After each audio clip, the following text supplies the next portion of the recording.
Lesson 1. 无助于提升. So, this is the first lesson of Book 2. In Book 2, we will learn different connection rules, focusing on the second and 10th syllable block. So, starting off with the second syllable block, it's a block by connecting the alphabet letters that we've learned in Book 1 with the vowel E. So let me demonstrate it for you. That's right.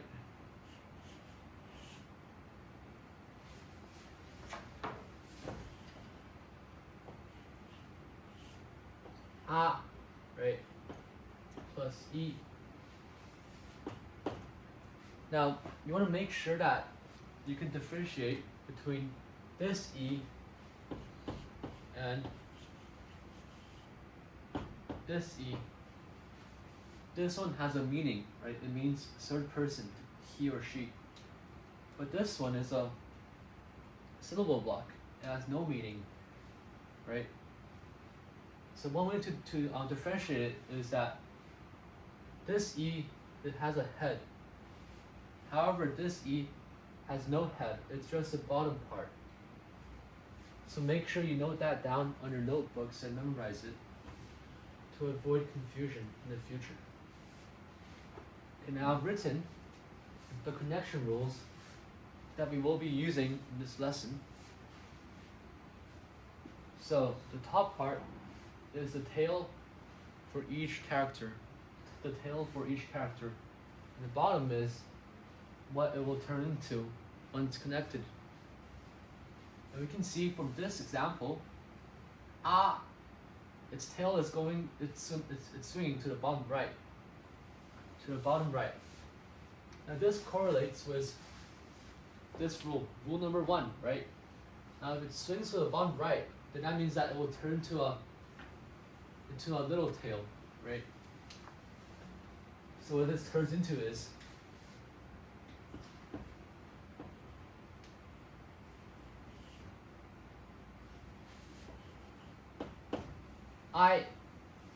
I. We can separate this into two. This part is A, this part is E, right? I, A, E. And this E is taken directly from this syllable block, the second syllable block. And this A, the reason why it has another little tail instead of just one is because of that rule, rule number 1. The tail that swings to the bottom right is turned to a little tail. Okay. Now I'm going to erase this, so make sure you note it down in your notebooks. You can pause the video if you want to.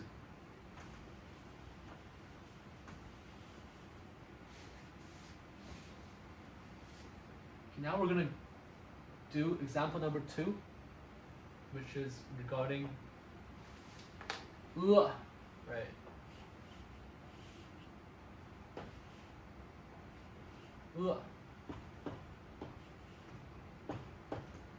Plus E, what does that turn into? Well, we can see that the tail of swings to the bottom left. And that correlates with rule number 2, right? Rule number 2. That it turns into a straight line with no little tails, no big tails, no circles, no dots. Just a straight line. So in this case, it will turn to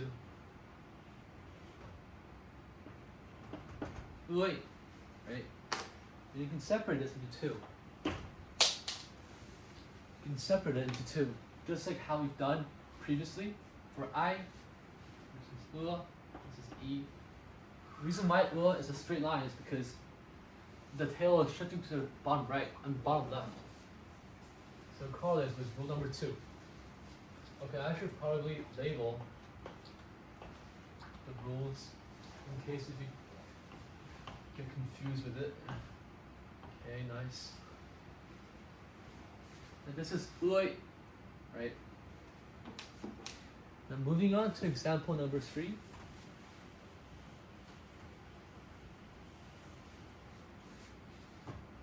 We're going to write E. this is E. E plus the second syllable block, which is E, right? Now I've put a dash here to differentiate between the letter E and the syllable block E. The dash means that it's a syllable block, not an actual letter. Okay. Anyways, well, we can see that E has a tail, right? That corresponds to the third rule. Okay, now so it turns to a big tail. It turns into a big tail.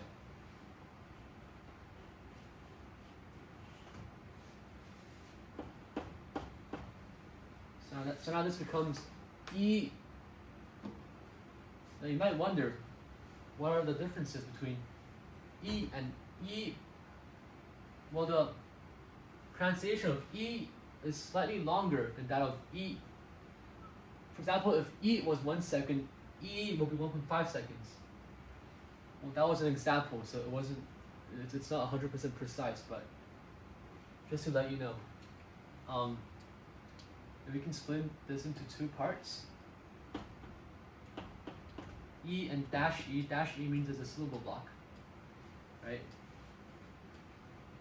So this one correlates to rule number 3.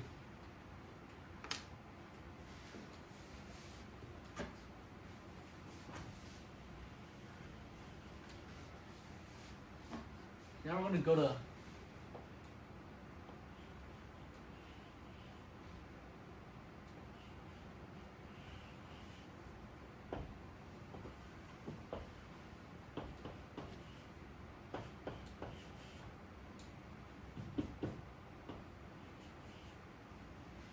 all plus E.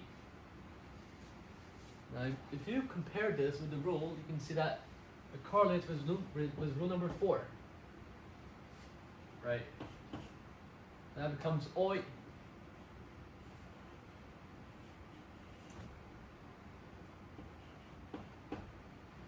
Oi.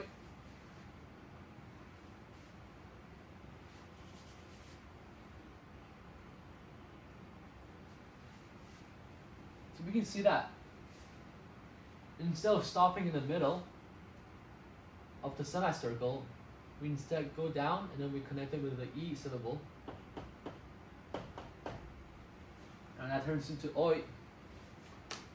You can also visualize it by splitting this into half. And this one is O, this one is dash E, right? Same rule applies for ui, right? We can see that ui is basically the same rule as oi, but with a dot. And I've also listed it here. It's rule number 5.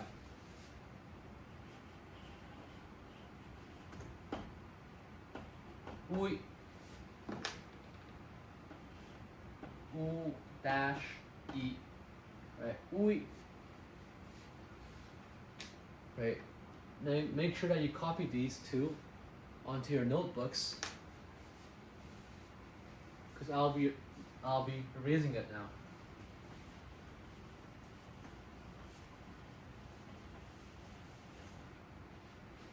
Now last but not least, we have oi, right?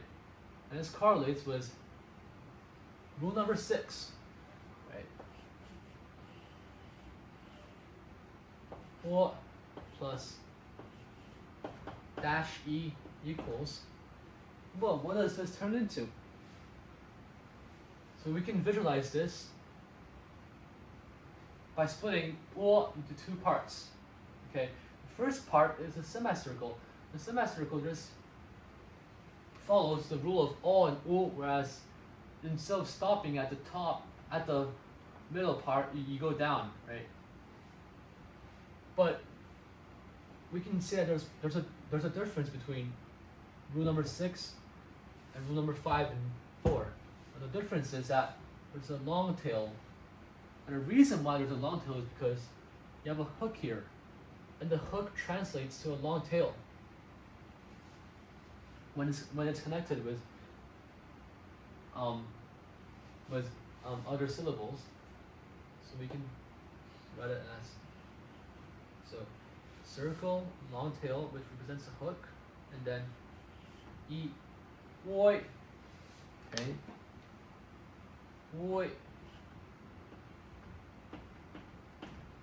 wo, and dash I, dash E, oi. Now make sure you copy this down, and you have to memorize it because it will be very useful, and it's going to be commonly used in writing Manchu, script and letters. Okay, I'm gonna write the 60 words that we've learned today onto this 5-column graph for your reference. So you can copy it down on the textbook. First one is I, right? So small tail 1, small tail 2, and then the E syllable. Right. Small tail 1 is just directly collected from the original A, the original small tail at A. So this small tail turns into this one, right? Now this second tail is this long tail, and because it follows rule number 1, so it turns into a small tail. Okay. This is I. I'm gonna write ui.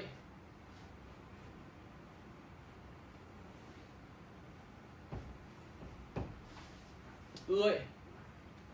Now again, there's no tails, just a straight line because it follows rule number 2. Since u has a tail, that shifts to the left, my left. Okay, third we have E. Now E follows rule number 3, rule number 3, and then the E, this tail is turned into a long tail, right? You have oi,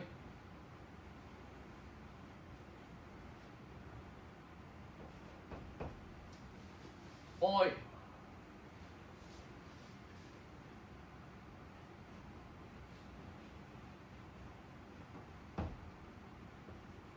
ui, last but not least,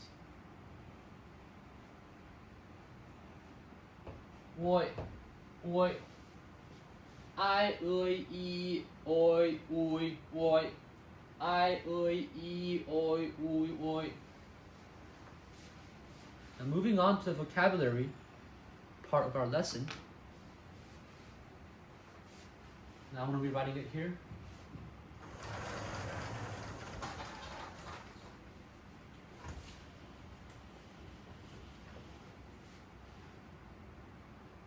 I means, I indicates questioning. So, I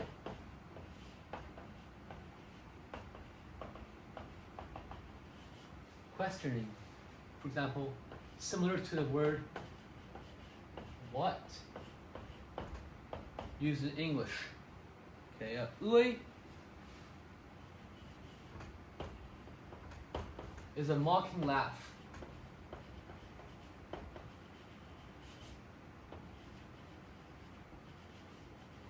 Mocking laugh. Or it's also a call to someone, or it also expresses sighing. And last but not least, we have oi. Oi means a greeting or a calling sound. Greeting or calling. Greeting or calling sound. So make sure you note them down on your notebook. And yeah, that'll be the end of this lesson. Thank you for watching. Yeah, bye-bye.